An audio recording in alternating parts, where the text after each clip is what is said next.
Nilqawkom eżis aħwa ta' YouTube u Facebook u ta' televizjoni, nilqawkom għal serata oħra ta' ma' River of Love, ma' l-familja River of Love, u ħankomplu naqraw u nistudjaw u nikbru u digging, kif tgħid, tħaffer fil-kelma Alla biex noħorġu il-golden nuggets. Kulħadd jgħid warajja sa stess mis-qaddis, kellimni mill-kelma tiegħek, grazzi tal-Espiritu Santu, l-għallim tiegħi li jkompli jirrevelali bir-reqqa il-kelma qaddisa u tbiddilni u titrasformani biex insir nixbaħ dejjem iktar il-Sidi Ġesu Kristu għal glorja tiegħek Missir. Amen. Ħammorru fl-ewwel Tessalonikin, jekk intom qed tindunaw f'dawn il-lezzjonijiet qed nuża dejjem mill-inqas għandna żewġ skritturi bażi li jiena dejjem qed nuża. L-ewwel Tessalonikin kapitlu 5, okay, vers 24.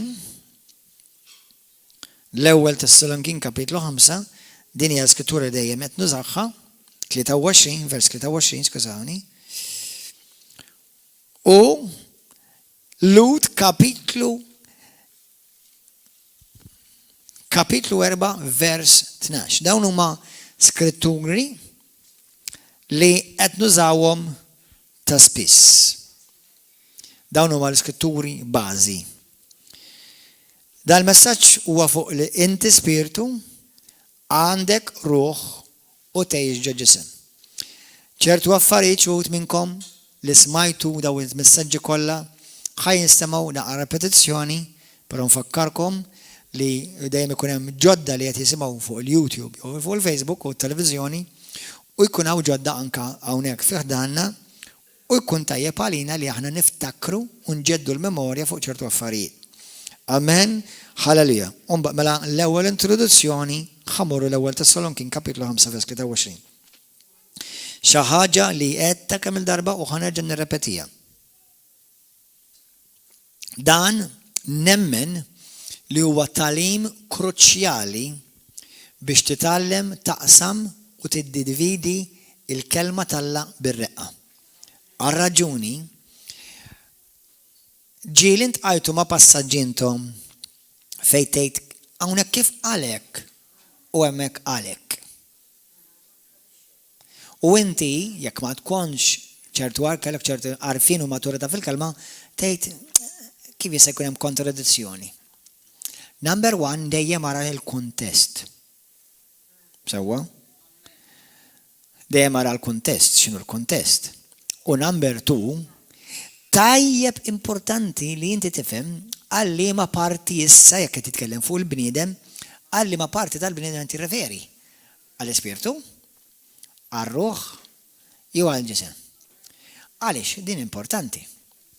Għaliex fl-ispirtu inti m'intix ħassalva. Għax teġa salvat. Dan il-messaġġ mhuwiex għad-dinja. Dan il-messaġġ huwa għan-nies Alla li huma mwilda mill-ġdid. Mela meta inti tara l-iskrittura tgħidlek biex issalvaw, mela jien għadni mhux salvat. Jew nkella li tkun salvat, mela jien għadni mhux salvat, għadni ħankun salvat. Għalhekk tkun taf li ma parti minnek hi salvata u li ma parti qiegħda tiġi salvata u l-oħra qatt trid tiġi salvata. Qed tifhmu di tagħmel ħafna sens.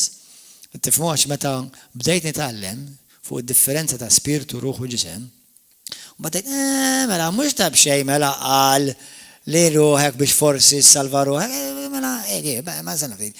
F'kelma waħda tgħidlek inti diġà salvat, u f'kelma u ismi diġà miktub fil-ktib tal-ħajja. U dat jgħidli hawnhekk daw tiblu le. Erġara l-kelma. Erġara għal liema parti tal-persuna qed jirreferi għaliha. Jekk hux l-ispirtu is a done deal. Ir-ruħ hija proċess ta' salvazzjoni, il-ġisem salvazzjoni eventwali li qatt irid isir fit-totalità tagħha, okay? Halleluja. Mela, l-ewwel Tessalonikin kapitlu 5 vers 23. U Alla taslimi għaddiskom f'kollox u jżommkom sħaħ bla mittifsa fir-ruħ, fl-ispirtu, fir-ruħ u fil-ġisem. Sa ma jiġi sidna Ġesu Kristu. Il-ġimgħa l-oħra itallimna li meta Ġesu ġej u Ġesu reġa' ġej u jekk jiena u inti nkunu nċertajna li jiġi fi żmienna, mela Ġesu qed jgħid lill-Knisja li dak inti ridek tkun qaddis mhux biss fl-ispirtu, ridek tkun qaddis ukoll fir-ruħ. U mhux biss fir-ruħ imma wkoll fil-ġisem. U din importanti, jiena meta tajt ħajti lil-Mulej, kont sibt il-Kristu jew intqajt ma' Kristu, vera tajt ħajti lil Ġesu għall-kub tejja ħdejja s-sodda tal-kamra tal-flettu tal-appartament fejn kont ngħix ġewwa Houston, Texas. Imma xi ħadd qasam miegħi l-Vanġelu u qalli kif għarkli del-persuna kienet mill-Filippini, kienet għarkli kif jiena nista' nkun żgur li jien salvat. Allura dakinhar fl-ewwel ġunju ta' 1995 madwar l-10 nofsa filgħaxija jiena dak li għarkli messni ħafna kif tajt it-telefon nsejt għall-kub tejja u għedt il-Ġesu biex isir is-Sid tas-Salvatur ta' ħajti. U dak il-ħin ħassejt indifferenti, preżenza ħassejtha tinżel fuqi, jien ħassejtni qed nieħu nifs ġdid u meta mort ix-xogħol tiegħi dakinhar kont jiena student worker, kont ballerin, kont student worker mal-kumpanija Houston Ballet. Raw fija differenza u anke jien bdejt ngħid la kemm nibdilt. Għax daqqa waħda nitkellmu fuq il-ballet. Jew fuq in-nisa u b'daqqa waħda la bdejt nitkellem fuq in-nisa. Mhux għax ma baqgħux jogħġbuni da. La bdejt nitkellem fuq il-ballet, mhux għax ma kontx inħobbu lanqas bdejt inħobbu, fis-sens bħala xi ħaġa li nħobb. Ma b'daqqa waħda bdejt nitkellem fuq Kristu. U xi ħadd qal li inx ġara għalek. Għal inti ħbad rasek. U bdejt nitkellem fuq Kristu fiċ-changing room. Ara xew miktub, ara xew miktub! U daw ħasbuni bla, inx ġara għalek, kif qed taġixxi bro. Raw bidla radikali minni fija, instantanja. Ma ħadix pereżempju xi sena biex instantanja. U dik kienet is-salvazzjoni ta' fejn jien twellit mill-ġdid. Dik il-bidla deret instantanja. Qed tifhmu? Halleluja. U beda jaħdem issa l-Ispirtu Santu f'ħajti. Halleluja. Gloria Mulej. U qed nitkellmu u l-ġimgħa l-oħra aħna tkellimna kif Ġesu fil-miġja tiegħu hemm morru waqraw l-ewwel Ġwanni kapitlu 2, kapitlu 4, tgħidlek li meta jidher Ġesu aħna nkunu bħalu. Jesus indeed. Qed tifhmu fiha ħafna x'tifhem u għedtilkom li dan il-kelma talla Ġesu x'qal li jiena nibni s-saltna tiegħi fuq din u din x'kienet ir-revelazzjoni. Mela inti ħatibni l-Kristjaneżmu tiegħek fuq ir-revelazzjoni tal-kelma talla, mhux fuq l-informazzjoni. U tajjeb il-Grek u l-Ludi u anka jiena nistudjom skrittur ma fl-aħħar mill-aħħar tista' tkun taf il-Ludi backwards. Tista' tkun taf il-Grek u forwards u xorta waħda ma jkollekx rivelazzjoni. Għax ikun kollu knowledge. The tree of knowledge.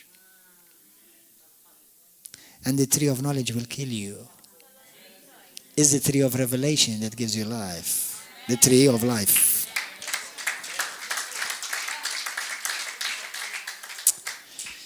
Halleluja. Kun nfaħħar ismek Mulej. Allura Ġesu iridna aħna li nkunu imqazza, is-separati, mibdula, it-trasformati, nixbħu lilu fuq din l-art min issa. Mhux la morru l-ġenna? Amen? Ix-xogħol jibda min issa. Ħanaqralkom l-Amplified bl-Ingliż. Now may the God of peace himself sanctify you, ġifieri jqadsek, true and true. True and true, ġifieri totali, komplet, xej barra, tħalli xej barra. That is, separate you from profane and vulgar things. Make you pure, jagħmlek poor and make you whole. Whole, xi tfisser whole? Il-kelma whole xi tfisser? Sħiħ. Tkun sħiħ. And undamaged. Minar damage, ġofi.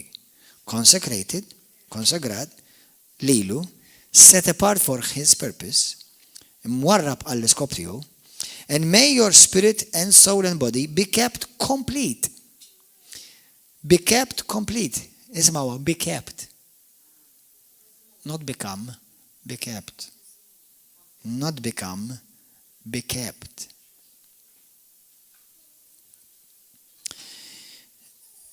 Ġili, għaw xaħat hawnhekk li meta tajt ħajtek il-Kristu fiqt fiżikament, għalli dej. Fiqt fiżikament. Kellek uġieħ, kellek marda, kellek virus. U inti tajt ħajtek il-Kristu biex nubedek jinħafru titwiled minn ġdid u mort id-dar tajt jara, l-uġieħ marli. Tafli dak il-marda, jew mart l-isptaru qalu li ma sabċej, ma ta' fiqti. Di, rajta ta' spiss. Qed tifhmu? Immaġinaw inti. Holy Spirit help us. Ejja nimmaġinaw li kieku jien illum Ġesu inkarnat. Fl-Ispiritu bħal Ġesu. Imma mhux hekk qed ngħidlek. Jien Ġesu inkarnat, jiġifieri f'dan il-ġisem kollni kemm jien kien immaġinaw kieku jien Ġesu. Mixi fuq din l-art. U inti tiġi għandi biex infejqek. Ġesu, kif kien ikellemek? Jgħidlek, li ma parti li tinfejqlek l-Ispiritu? Ir-ruħ jew ġisem hi? This is powerful. Kif kien? Il-momenti ma Ġesu jmissek, you were made whole.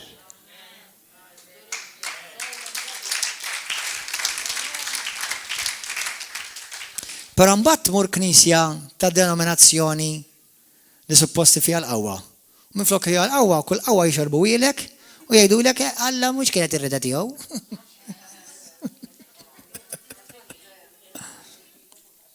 Le, mhux il-fejqan m'għadux illum, għax Alla m'għadux ifejjaq, għax Ħajja jfejjaq. Ismawni, meta nitkellmu fejqan aħna, il-kelma sozo, aħna ngħidu salvat. Imma peress li aħna dejjem qed nikbru u taf kemm taf dejjem titikber. Aħna ġejna ikkundizzjonati li inti salvat biss fl-Ispirtu. F'għajnej Alla int salvat mhux biss fl-Ispirtu. Fir-ruħ u fil-ġisem komplet. Għalhekk Jesus makes you whole. Meta Ġesu mess u fejjaq nies, mhux Alla marra il-dik ara ismani, ħanfejjaqlek nubietek. Ġifieri ħanaħfirhom lek għax nubietek by the way aħna Ġesu mu ħajfejjaq id-dub ta' ħadd. Jekk int illum ġejt għand Ġesu biex fejjaqlek nubietek, għalek le, ma rridx ifejjaqhomlek. Naħfirhomlek iva.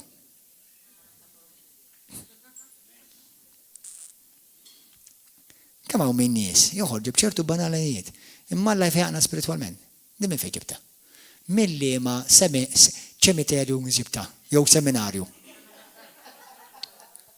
Fej fil-Bibja Ġesu jfejqek spiritualment. Ġesu dubitek maħfura u weldek mill-ġdid. Jfejqek issa fir-ruħ. The restoration of your soul.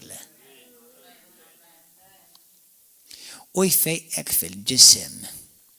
Mela li kieku jiena Ġesu inkarnat illum u Alla oġbu li jimmanifesta fil-ġisem f'dan River of Love, il-moment li ħammissek jiena mhux ħanidara, ħanfejqlek l-Ispirtu. Imma r-ruħ ħanħallilek naqra d-bati, okej? Ħadbati naqad nubietek. U fil-ġisem nisma' ħanħallilek dik il-marda biex inti tiftakar li inti kull min titrab tiġiġa. Ġesu li l-kull minn mess it-trasformaħ. Mhux fejqu biss. U meta bniedem jiġi b'qalbu miftuħ hekk, isib li s-salvazzjoni mhux biss salva u mhux ħajmu l-infern, imma salva komplet. Illum nixtieq inkissrilkom kull forma ta' reliġjon f'moħħkom. Jista' jkun dik ir-reliġjon tissejjaħ Pentekostali. Tista' tissejjaħ Evanġelika. Tista' tissejjaħ il-Kristjaneżmu kif tarah int. Immaġina li kieku Ġesu inkarnat jiġi fostna hawn. Ħajoqgħod jgħidlek ħanfeqlek ispirtu biss? Li fil-veru sens ma kienx jagħmilha? Iweldek minn ġdid iva. Jew bil-moment li fim imissek jinvadilek l-ispirtu tiegħek, jinvadilek ruħek u jinvadilek ġismek u laqqas kun taf xlaqtek għax ġejt kompletament ittrasformat.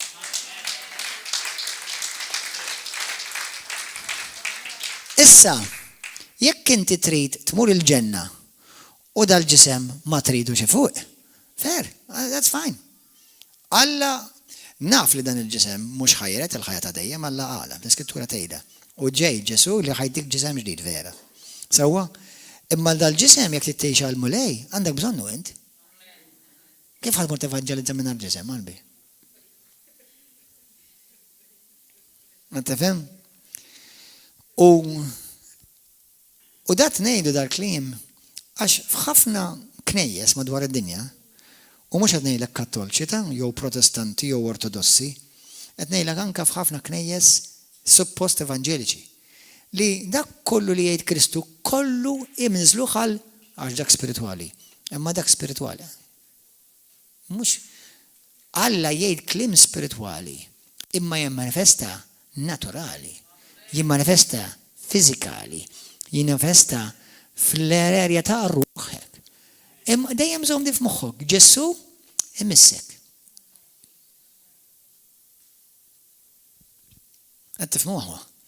Allura jekk int illum, pereżempju jiena naf sitwazzjoni ta' xi ħadd li qal li pastor jiena l-importanti li nsalva. Alright, naf xi jrid bija. Jiena l-importanti li jiena nsalva u mur il-ġenna. Okay, nemmen li dik hija l-iktar importanti jekk kelli nażel minn tlieta. Spiritu ruħu ġisem ngħidlek li dik li hija l-importanti vera.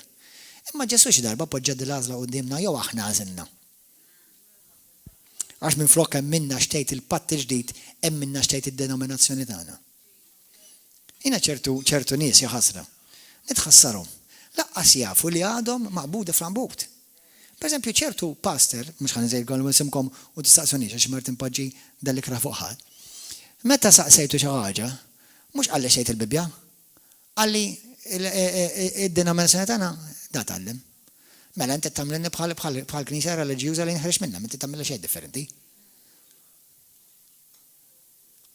Meta aħna ngħidu aħna nemmnu l-kelma, taf xi tfisser? Nemmen il-kelma. Nemmen il-kelma. Xi tfisser temmen? Jiġifieri kif inhi nemminha. Kif inhi nemminha? Nemminha kif inhi. Yet simple, yet so hard. So close, yet so far away.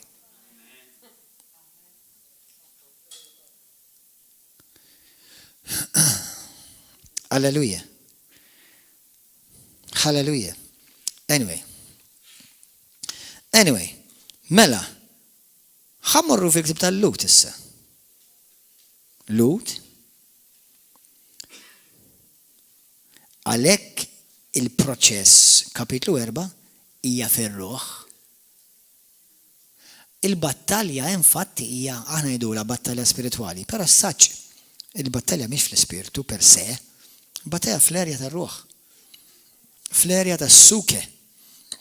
Fl-erja tar-raġunament, fl-erja tal-feelings, fl-erja tal-emozzjonijiet. Il-battalja meda.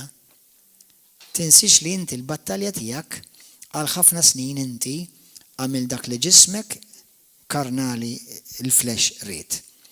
U dak li ħassejt għettu u battu għamiltu. Illum li jissakristu fuq it-tron ta' ħajtek, inti ma tħossokx liberu li tagħmel li ġismek jew ruħek għax issa hemm wieħed ikbar jiddominak.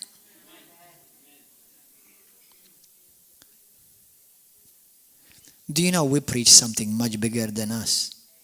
Much bigger than us. I mean, I don't preach something, I preach someone actually. We preach Christ. Him crucified, Him resurrected, and Him manifested. Amen. Lut kapitlu 4, vers 12. Grazie Gesù. E lo Spirito Santo tiene rivelazioni. Alleluia. Vers 11. 12. Il-kelma tal-Alla hija ħajja u qawwija taqta' aktar minn xabla b'żewġ tixfar. Hija tinfed sa tifret minn xulxin ir-ruħ u l-ispirtu. Dirajnija kemm il-darba. Din hija waħda mill-ċwivet skritturi, key verses. U l-ġogi u l-modullum. U tarbel il-ħsibijiet u l-femiet tal-qalb. F'din l-iskrittura u fl-iskrittura ta' qabel, it-tlieta l-huma narawhom kif Alla jinvadilek it-tlieta l-huma. Issa hawnhekk Alla huwa rreferut għal Alla il-kelma tal-Alla, għax imbagħad jgħidlek 13. Ma hemm xejn fil-ħolqien li hu moħħbi għalih.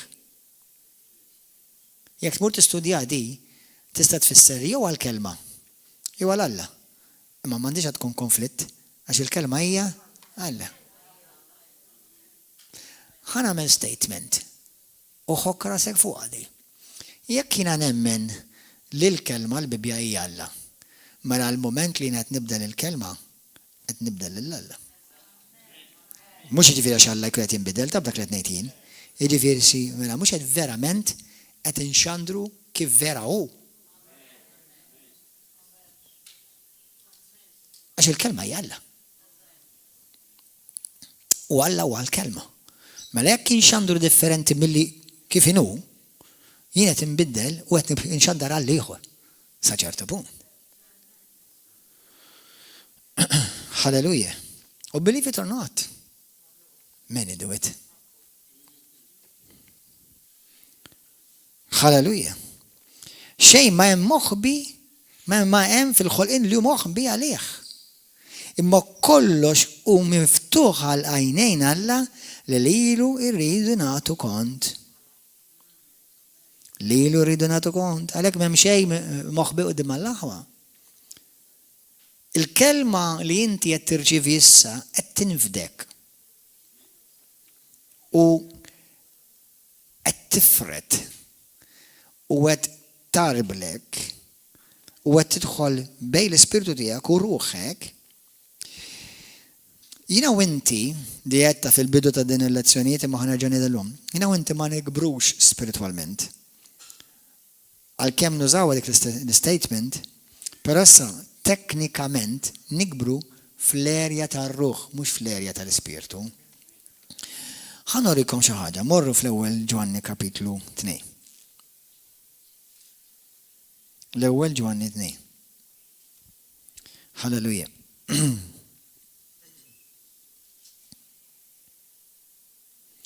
Verse 20. Intom iżda għandkom id-dilka mill-qaddis. Qed taraw dik il-kelma qaddis Q kbira, jiġifieri għall-Ispirtu Santu Alla. U dan ta' fuq il-koll.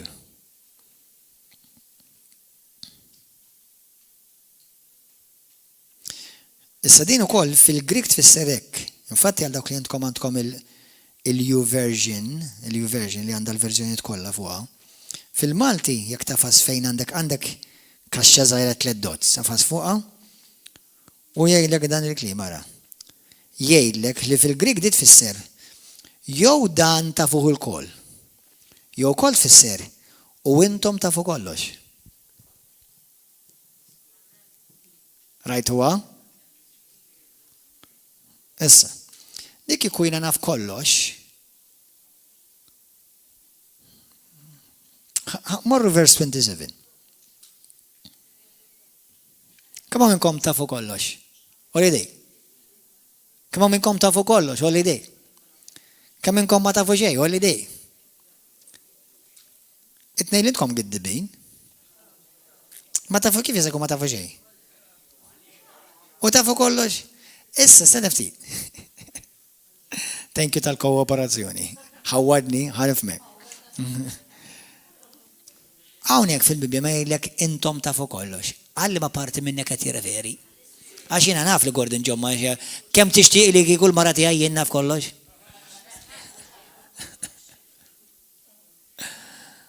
Kemm minnkom tixtieq urġiel li n-nisa tagħkom jafu kollox. Għaw xi ħadd minnkom għandkom il-mara tiegħkom taf kollox. Sewwa? Mela, meta il-kelma tista' tikdeb. Il-kelma tista' tikdeb. Moħħkom hawn tax jekk tgħid il-kelma tikdeb qed tgħid Alla jikdeb.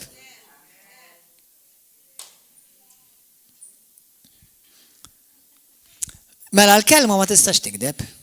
U hawn tfisser. U hawn qed jgħidlek intom irċivejtu dilka mill-qaddis from the Holy One. Id-dilka tiegħek fejn qiegħda? Fl-ma erja tiegħek. Id-dilka tal-la fik, fil-merja qiegħda. Ok, sa ċertu punt vera f'kollox, jiġifieri fuq kollox. Għax per eżempju d-dilka tal-la fuq bħalissa qiegħda fuq ġismi wkoll. Imma qiegħda fuqi għax jien imwieled minn Alla. Imwieled minn ġdid għax kieku ma tistax. Infatti, li kieku jien mhix imwieled minn ġdid u l-dilka tal-la tiġi fuq toqtolni. Ġesu x'qal, jekk il-bettija ma titbiddilx, tifqaħ. X'ma tiflaħx għal imbit ġdid. Id-dammeġġena tittamilha ġdida u mbagħad titfal ġdid fih.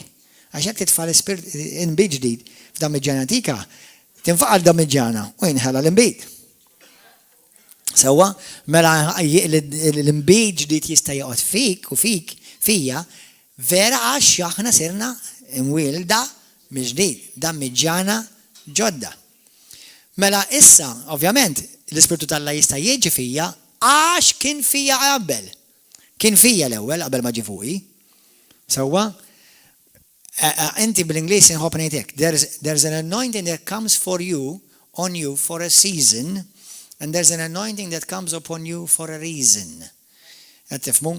Ġifieri inti meta bniedem qed ixandar il-kelma tal-Alla, dak il-ħin tiġi fuqu dilka jew kellha timmanifesta dilka biex jista' jaqsam il-kelma. Meta inti tixxandar il-Kristu ma' ħbibek, sewwa dak il-ħin timmanifesta dilka tal-Ispirtu Santu apposta u inti tgħid illa dak il-kliem minn fejn ġie. Issa dak ikun ġie minn ġa fik jew l-Ispirtu tal-Alla fik. Imma inti dak il-ħin qed tixxandar il-Vanġelu, moment li tiftaħ ħalqek u Alla jimlijulek bil-kelma, inti dak il-ħin attirajt manifestazzjoni ta' dilka speċjali biex ixxandar dak il-Vanġelu. Qed tifhmu? Hallelujah. Thank you Lord. Thank you Lord. Mela, vers 27 tgħidek, mela, vers 26, ħabda minn hemm. Ktibtilkom dan dwar dak li jridu jqarqu bikom. Ħanejlek ħaġa ħa. Jekk inti verament kun obbedjenti lejn l-Ispirtu tal-Alla li hemm fik, ma tiġix imqarraq. Ma nerġa' ngħidha di. Jekk inti tkun obbedjenti lejn id-dilka tal-Ispirtu Santu li hemm fik, mhux fuqek ta' fik. Inti ma tiġix imqarraq. Tidnejlek għaliex?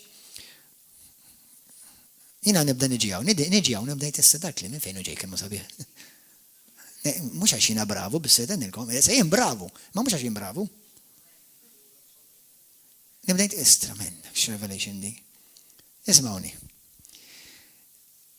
Il-kelma tal-Alla min kideba? Tieni Timotju 3:16. U l-kelma tal-Alla hija mnebħa mill-Ispirtu Santu. Jiġifieri ħarġet mill-Ispirtu Santu. Mela l-lingwa tal-Ispirtu Santu kif ħadd instema'? Bħal paster, bħal apostel, bħal papa, bħal isqof. Il-kelma tal-Ispirtu Santu ħadd instema' eżatt bħal kelma li hemm miktuba.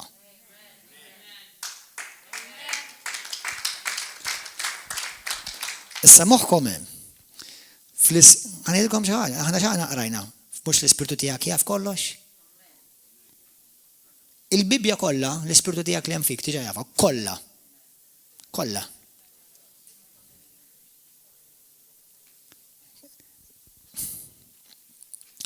Inti tibda taqra l-Bibja.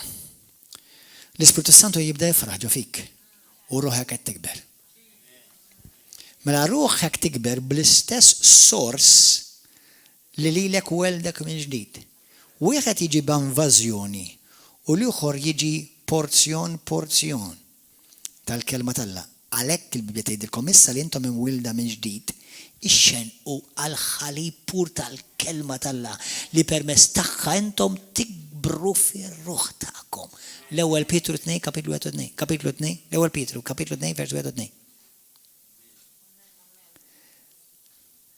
Meta jien twilit minn ġdid, meta kwalinkwa persuna fid-dinja twilidet minn ġdid ġenwinament, l-ispirtu tagħha huwa l-istess size tal-Alla.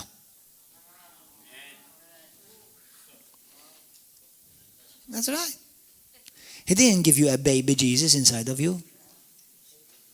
The same spirit, l-istess spiritu li qajjem il-Kristu mill-imwiet. L-istess spiritu li krea d-dinja. Jammar fik. Alla nnifsu. U int tibda tikber billi dik l-istess kelma l-istess kelma Bibja li dan l-istess spiritu tkellem int tibda tikolla biex ruħek jibda jikber u jisir l-istess size tal-spiritu. Spiritu jisir instantanju, perfett għaddis bla teba ġust u għaddis u bla teba. U matur. Ma ruħek qed timmatura u timmatura kif? Billi kollok it-tiġdid ta' femitek. Billi taqbad il-Bibja. U l-istess klim li Alla, l-istess klim li l-Ispiritu Santu sajjarlek u preparek għall-ikel ta' kuljum, li ruħek tibda tikber billi tikol dan il-ikel. U l-Ispiritu Santu jgħidlek, kemm inħoss tajjeb dan għall-Bibja, x'inhu dak l-Ispiritu Santu tifraħ. Ħanilkom hawn isimgħuni. Kif ma tiġix imqarraq. Jekk inti ġenwinament imwieled minn ġdid u taqra l-kelma, il-momenti u taqra l-kelma biss u timmedita l-kelma u jiġi xi ħadd jiġi jgħidlek isma' ħantik eżempju pereżempju. Ġesu mhux l-unika Salvatur. Hemm ways oħra. Qed ngħidilkom l-ovvju għax ħafna mill-Kristjani di l-ovvja din jinutaw biha. Għax naqra ovvja għal min jemmen il-Bibja. Obvious is basic. It's fundamental, imma it's basic. U inti x'jagħmel l-ispirtu tiegħek I reject that. It's a lie. Imma li kieku inti qatt ma smajt il ħadd jgħid xi ħaġa kontrarja taf kemm għaddej revelazzjoni bħalissa hawnhekk laqset inlaħħaq. Biss ma nafx ma kuraturi qed jgħaddi minni għax bħalissa tinħossni ikun infaħħar ismu. Jekk jiena l-ispirtu tiegħi malla ħaġa waħda l-istess informazzjoni li għandu Alla qiegħda fl-ispirtu tiegħi. U jiena nikber fir-ruħ, fis-sukka tiegħi, fl-understanding tiegħi, fl-emozzjoni tiegħi, fis-subconscious tiegħi nikber billi jiena nimmedita l-istess kelma tal-istess kreatur li diġà jamman fija l-Ispirtu Santu għax huma tal-istess DNA, il-kelma u l-Ispirtu Santu l-istess DNA. Però jiena mwieled mill-istess DNA. Sawa, meta inti tisma' xi ħadd jiġi jgħidlek, immaġa inti li kieku qatt ma smajt il-ħadd, immaġa li kieku qatt ma smajt il-ħadd f'ħajtek u jiġi jgħidlek il-fejqan mhux għallum. Immaġa qatt ma smajta dik. Inti toħodha for granted awtomatikament għax m'għandekx alternattiva, m'għandekx siġra oħra x'tikkonsidra. Mamma mia kemm powerful.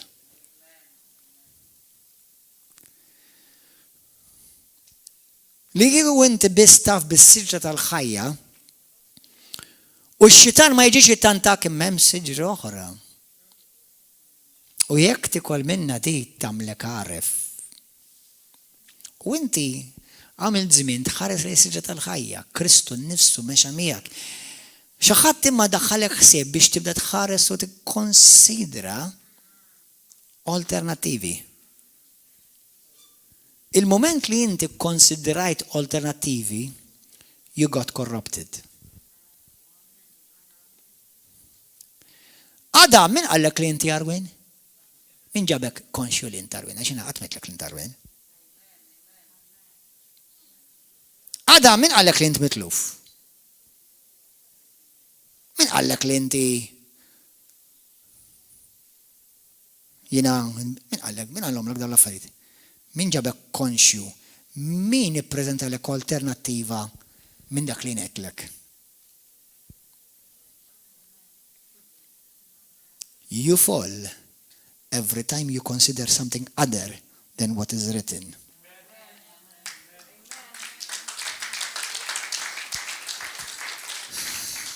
Inti taqa' kull darba li tikkonsidra xi ħaġa ulterjuri minn dak li hemm miktub. Meta l-Bibja tgħidlek Adam and Eve fell, x'jiġifieri ħadu gambetta daw waqgħu għal wiċċhom? Ħaf jitfisser? Mill-pożizzjoni li Alla kellhom waqgħu. Meta Alla ħalaq il-Adam u Eva, ħalaqhom fi ġbija tagħhom. Tiegħu. Perfetti. Bla dnub. Għaddisa. Jiddu bil-glorja tal-Alla. Ġi x-xitan u qallhom tassew Alla qalilkom Tom ħsieb biex jikkonsidraw alternativa. Il-fejqan mhux illum ta' imma juża t-tobba l-mulej. Tengod għat-tobba. Ara ma jfattilkomx, bl-ebda mod ma jtnejdilkom ma tmorru għan tobba. U jekk jista' jkun tobba li għandhom l-Alla, mhux li jiddiħku bikom u jipprovaw jitmejlu jiżofjettaw bik-Kristu tagħkom. Mbagħad titħallsuhom minn butkom, tpaxxuhomx. Morru nies li huma tal-Alla, li huma tal-verità. Imma dawk huma kollha alternattivi li Alla ippermetta għax il-bniedem ikkonsidra triq oħra minn dak li Alla ppreżentalu.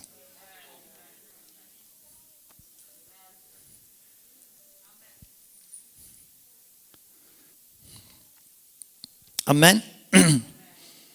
Għalhekk ma rridx inkun naf la kemm mardu bil-COVID, la kemm miedu u la kemm ħajalquh. Ma rridx għax il-mument li nisma' xi ħaġa oħra qed poġġili tentazzjoni qudiemi li fir-ruħ qed tagħmilli tentazzjoni biex nikkonsidra xi ħaġa oħra għajr dak li Alla qal.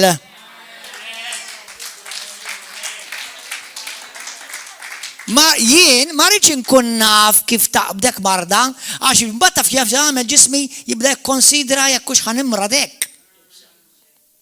U tidħol il-biża. Tiġix tgħidli tiġix tgħidli toffri li l-ebda alternattiva oħra. Jien irid inkun brain washed.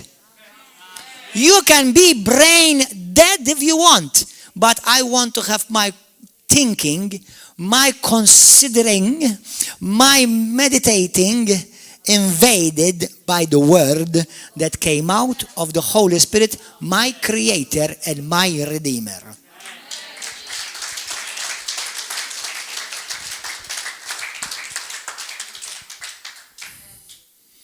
Issa, din huwa kollu bbażat fuq il-Bibja, imma b'revelazzjoni. Għax jien nemmen fil-Bibja miljuni jgħidu għadik. Bleeders mexxejja u bid-dottorat wara simhom maqbelhom. Imma knejjes li fejqan ma jaraw qatt, ħelsin ma jaraw qatt, salvazzjoni ma jaraw qatt, kif jgħidu bil-Ingliż. They are found a dime a dozen.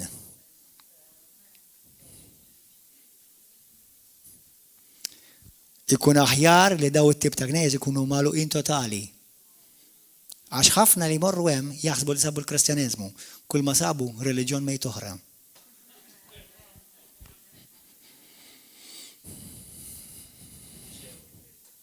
Right. Għaw mużewijiet tal-antikitajiet u għaw mużewijiet tal-mara moderna. Ma jibqgħu mużew xorta.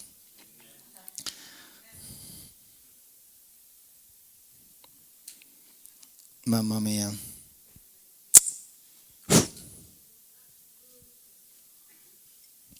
James, morru Romani 12.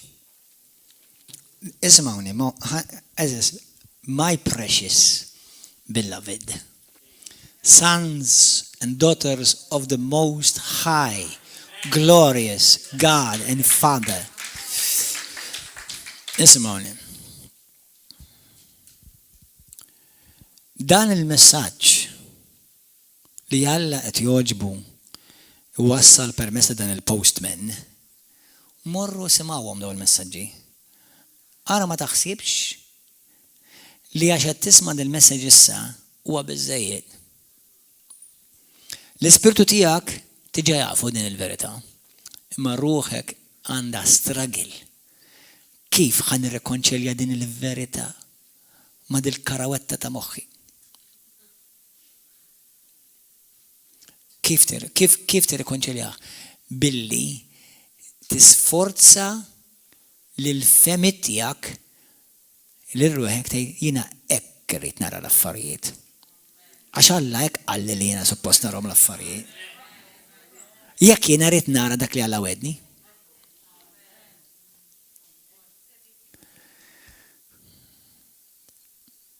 Ma tistax tikkonsidra xi ħaġa oħra u tippretendi tirċievi dak li Alla għandu għandek għalik. Għax persuna werġ ma tistax tara ċar. Għax ma tistax tħares law u law fl-istess ħin. U dak mhux qed ngħara għal xi ħadd werġ, jekk inti verament għandek dil-problema Alla jfejqek f'isem Ġesu Kristu. U rajt niesi u hekk. Imma titkellem fl-ispiritwal issa, bħalek jgħidlek ġabu kapitlu 1 minn vers 5 sa 7 tgħidlek ma tistax tippretendi li tirċievi xi ħaġa jekk inti waqt li qed titlob qed tikkonsidra xi ħaġa oħra. Il-Bibja tgħidlek lil dak lil Alla ma jista' jippretendi li jaqla xejn minn għandu. Nies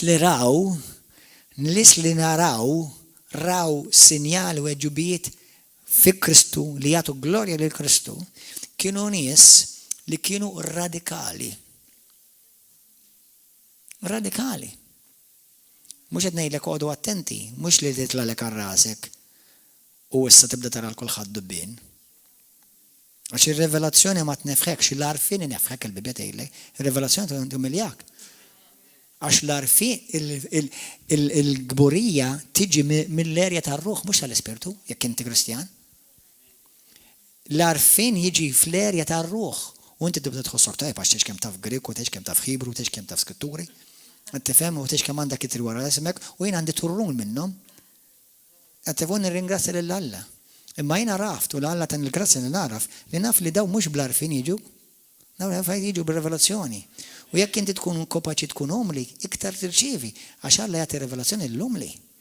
Imma l-gburi jirreżistih. Allura entom li taħsbu li għandkom revelazzjoni, number 1 Alla, u nippretendi li jkollkom, speċjalment ġo knisja bħal di. Sewwa, imma jekk għandkom revelazzjoni timxu wkoll bil-mħabba u bil-kompassjoni.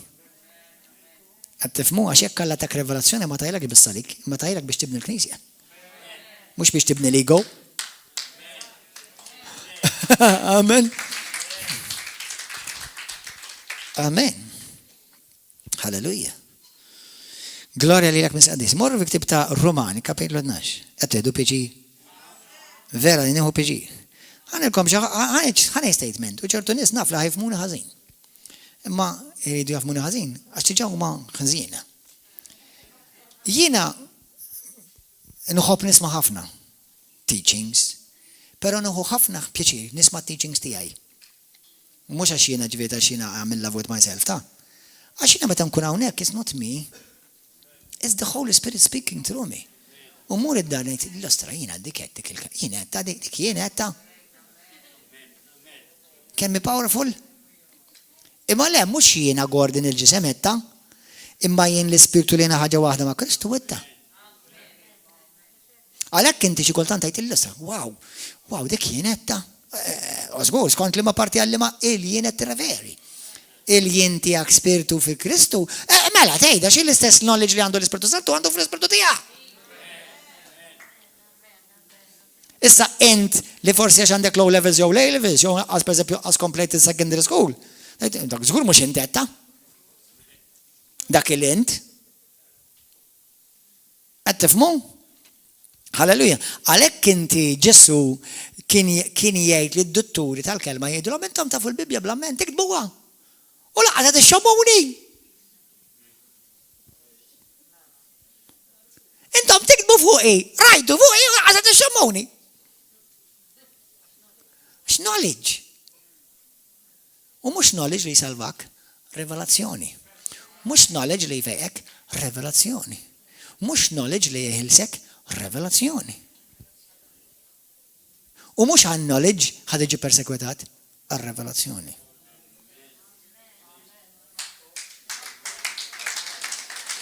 Pawlu għalix ġi moti dik ix-xewka li kiet persekwitaħ?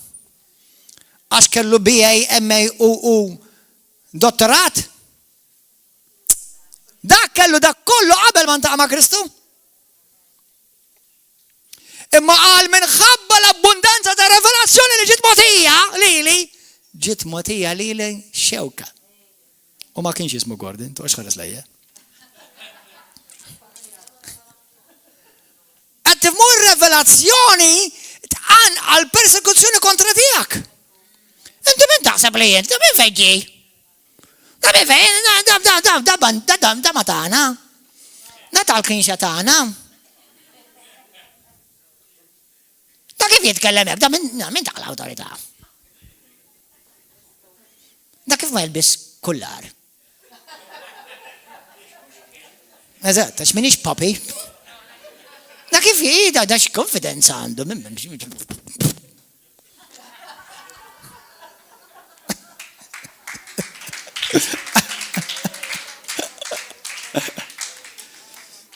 Il-revelazzjoni tik ħafna konfidenza. Tidu t-għodu attenti. Mux it-tik gburija, konfidenza. Konfidenza fi Kristu fik. Amen. Għana għaraw, nispiċċaw. Gloria lilek missir għaddis. Halleluja. Jina meta bdejt dan it-talim, sibt li forsi ħan għamel 7 lezzjonijiet minn lezzjonijiet. Għalba għalet hurrum x'nallem u għedin fit 12 lezzjoni. Dan mhux kors, Dan lifestyle. Life course. Halleluja. Grazie Ġesu. Romani 12 isimgħuha. Vers wieħed di skrittura li ħafna Kristjani jafuha. Nitlobkom l-aħwa għal ħnina ta' Alla offru ġisimkom b'sagrifiċċju ħaj. Sanafi, min joffri ġismu?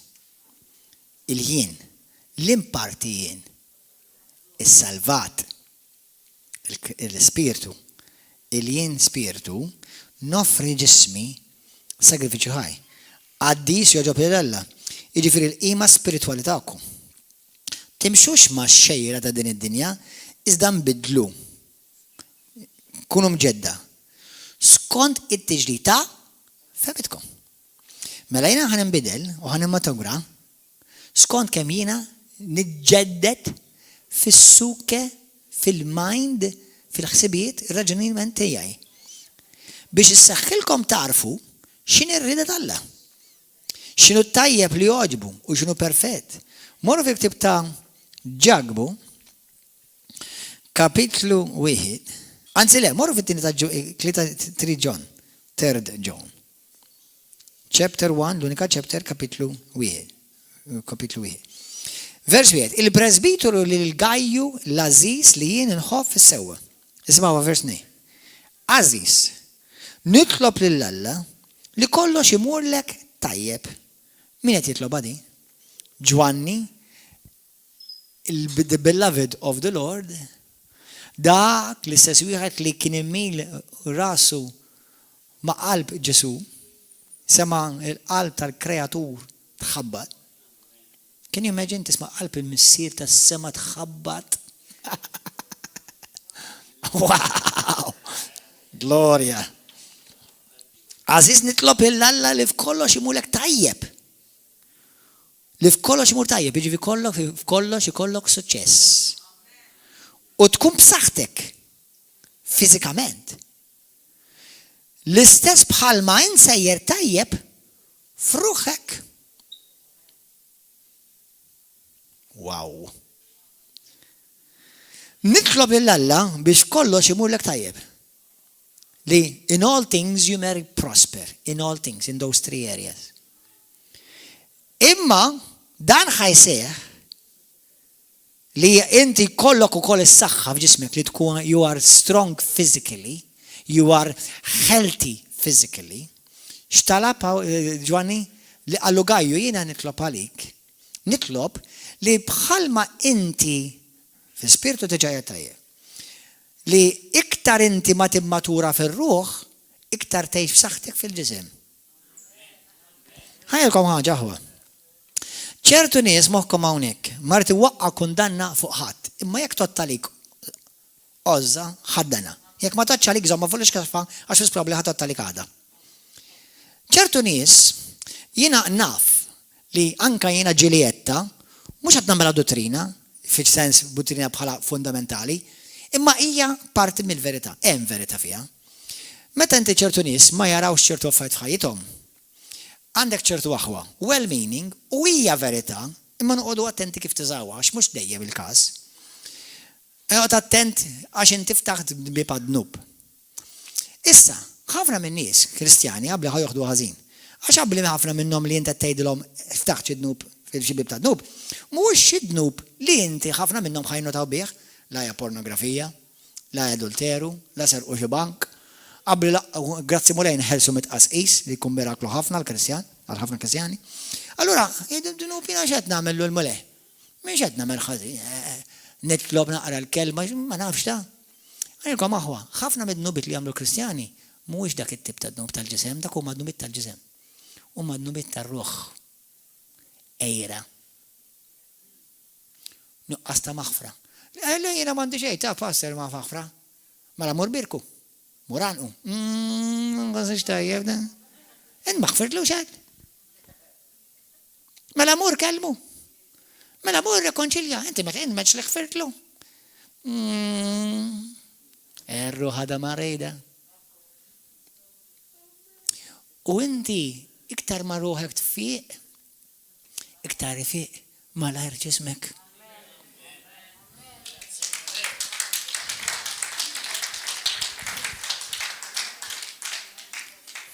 Mela inti għalhekk ismawni, Aziz Kristjan, jekk intix pastor, jekk intix apostlu, profeta, għallim, evangelist, int minin, taħlef għal ħadd. Tiġġudika la tajjeb u laqas ħażin lil ħadd. Għax inti ma tafx dik il-persuna fejn fil-mixja tagħha.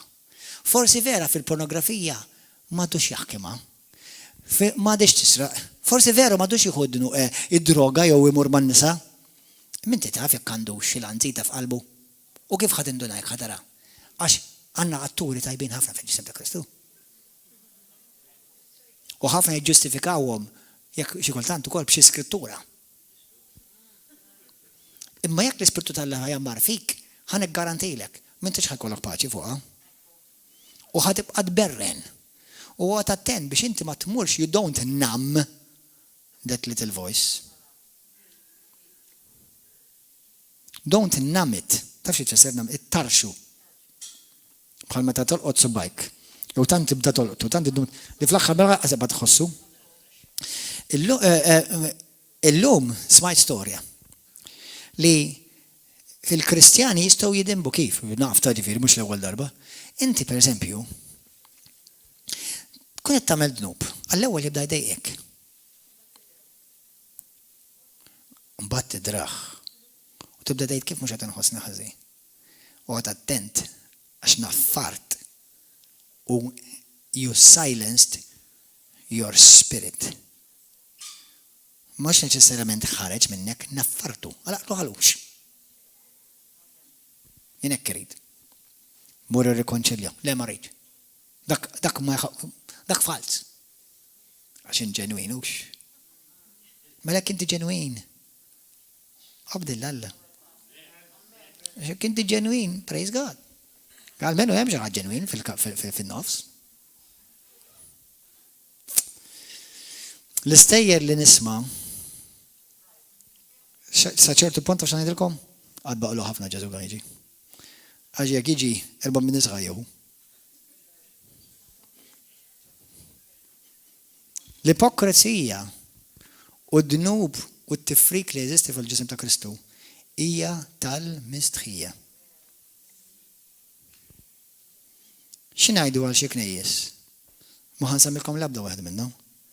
Ngħidilkom li mill-inqas biex nassiġġerahomx, nofshom infetħu għax min fetaħa ħadha kontra l-pastor.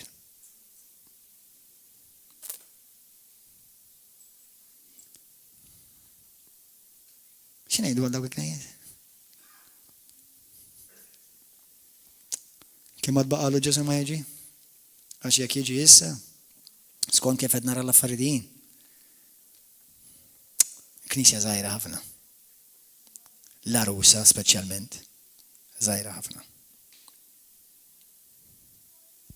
Illallu kemm intom silenzjużi.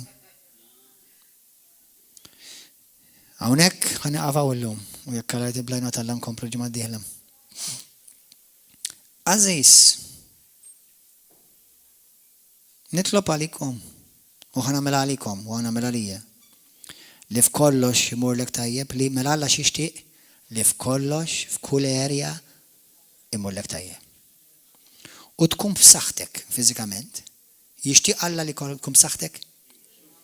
Hawnhekk nibdew tal-hemm ieħor issa da? Għax issa mhux qallek nixtieq li inti tkun infejjaq. Għalek li inti tkun b'saħħtek. Imma tkun b'saħħtek jekk inti tkompli sejjer tajjeb kif insejjer tajjeb f'ruħek. Ħafna mill-Kristjani huma maħfura għax salvati bil-grazzja, imma dom ma ddiljawx mal-erja tar-ruħ.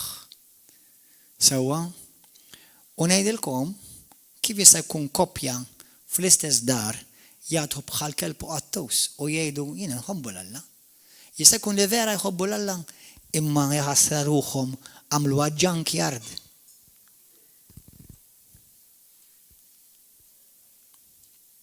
Kif jista' jkun f'pajjiż żgħir ta' Malta Kristjani jagħtu kontra xulxin? Komunitajiet jagħtu kontra xulxin u minn fuq il-pulptu. U ma jibżawx minn Alla jsemmu l-ismijiet. Jagħmluha tal-imħalfin. U minn flok jgħinek biex inti tkun irrestawrat jħandikapjak ħalli jżommok makus l-aqwa li għandna membru ieħor fil-Knisja. Fil-Knisja li beda ħażin. Mhux li beda Alla. Kemm għandna bżonn fejqan fil-Knisja? Kemm hawn bżonn fejqan f'Malta? Jiena nħobb ngħid hekk u din huwa messaġġ profetiku issa. Jekk pajjiż sejjer lura, l-ewwel m'għandek tħares hija l-Knisja. Ftakar jiena u inti msejħin suppost biex nkunu l-melħ tal-art. U jekk il-melħ mbagħad ma jibqa' jiswa xejn u tilef il-melħ tiegħu, m'għandux jiswa xejn issa. Jekk Malta sejra lura, hija t-tort tal-Knisja Kattolika. Jekk Malta sejra lura, hija t-tort tal-Knisja Evanġelika. Jekk Malta sejra lura, hija t-tort tal-Knisja Protestanta. Dawk li suppost, qed insemmi daw id-denominazzjonijiet, biex intkom tkunu tafu, dawk li huma suppost vera ta' Kristu. Knisja, mhux Alla tinsiex li Alla ma jarax denominazzjonijiet. Għal dawk li huma vera ta' Kristu. Naf li hemm ħafna li mhumiex vera ta' Kristu u jmorru ġobinijiet. Ma lik huwa vera dawk li huma ta' Kristu. Isibu l-umiltà u jħallu lil Alla jfejqilhom ruħhom. Kieku fejqan ikun revival f'Malta. Kieku hawnhekk revival ta' fejqan kontinwu. Però ħanilkom illum, intom ġejtu għal-healing service, ta'? Għax illum il-mulejiet jgħidlek inti trid tkun b'saħħtek fiżikament. Mhux infejjaqta, b'saħħtek. Not just be healed, but live healthy. Ħuħsib ruħek. L-ispirtu tiegħek mhux inti tuħsibu, għax dak diġà fidejn Alla ħaġa waħda ma' Kristu l-ewwel Korintin 6:17. Imma ruħek inti tuħsibha. Għalhekk oqgħod attent xi joħroġ minn fommu. Oqgħod attent xi tħoss lejn oħtak uħuk. Oqgħod attent kif inhi ruħek. Għalhekk the Lord restores my soul. Għalhekk ruħek tiġi imġedda. Ħa nispiċċaw l-aħħar skrittura. Bear with me and we'll pray. Ġagbu wieħed. Morru ġagbu wieħed. Ġagbu wieħed ejja naraw għadi malaj. Ħalla ġagbu wieħed vers 21.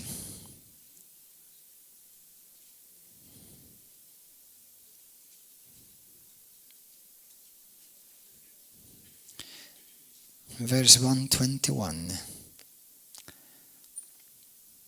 Neħħu għalhekk minn fuqkom kull ma hu mniġġes u kull fdal ta' ħażen. Fejn hi f'liema erja di? Fejn hemm imniġġis u fejn hemm il-ħażen. Jew fil-ġisem, imma mhux hawn mhux fil-ġisem daw qed jirreferi. U ilqgħu bil-ħlewwa l-kelma mħawla fikum li tista' issalvalkom ruħkom. Mela kif jiena ruħi ħadd fiq? There is healing for the soul, there is healing for the body. There's no healing for the spirit. Spirit is born again, made new, perfect. The more I meditate the word, iktar ma nimmedita l-kelma talla, u naġġixxi fuq il-kelma talla, mhux ġast għax nimmemorizza skrittura, għax għandi eluf immemorizzati fis-sistema tiegħi. U għaw minni iktar minni. Għaw min iktar, għaw min jaf il-blament, bil-Grik, jafhom blament mhux biex bil-Ingliż u bil-Malti. Imma, mhux dik, li inti l-kelma tħalliha tbidlek. U fl-Merja ħadbidlek, fir-ruħ. U jekk tħalli l-kelma l-istess vuċi tal-Ispiritu Santu li weldek minn ġdid tbidlek ruħek, ġismek jirrispondi u jikkoopera. Halleluja. Ejja nqommu bil-ifqa. Gloria lilek ma għadis. Itolbu miegħi. Ħan it-talba sempliċi. Jekk inti llum forsi qed tara dan il-video, tara dan il-messaġġ u għandek ħafna x'taħseb x'tifhem. U nħeġġeġkom daw kollha taraw dan il-messaġġ morru fuq YouTube u immeditaw daw il-messaġġi. Għamlu studjaw, warġa studja. Jekk għandek mistoqsija, saqsini. Però tistaqsinix jekk ma tridx risposta mill-Bibja. Għandi ħafna x'nagħmel, please. Staqsini biss jekk trid risposta xtejt il-Bibja kif inhi. Mhux qalk li tal-Knisja u x'qalk li d-denominazzjoni u x'qalk li s-soċjetà tiegħi. M'għandix kienx naħli. Xejn Alla. U llum inti tixtieq is-salva, tixtieq taħħajtek il-Kristu tkun vera salvat maħfur minn nubietek, Ġesu jiġi jammar fik u tkun imwiegħed minn ġdid, nubietek maħfura ismek miktub fuq ktib tal-ħajja u tibda l-ħajja glorjuża fi Kristu. Jekk dal-persuna inti ħantik din l-opportunità, ej din it-talba minn qalbek. Kulħadd jgħidha mejja stess, Mr. Qadis. Grazzi ta' ibnek Ġesu Kristu.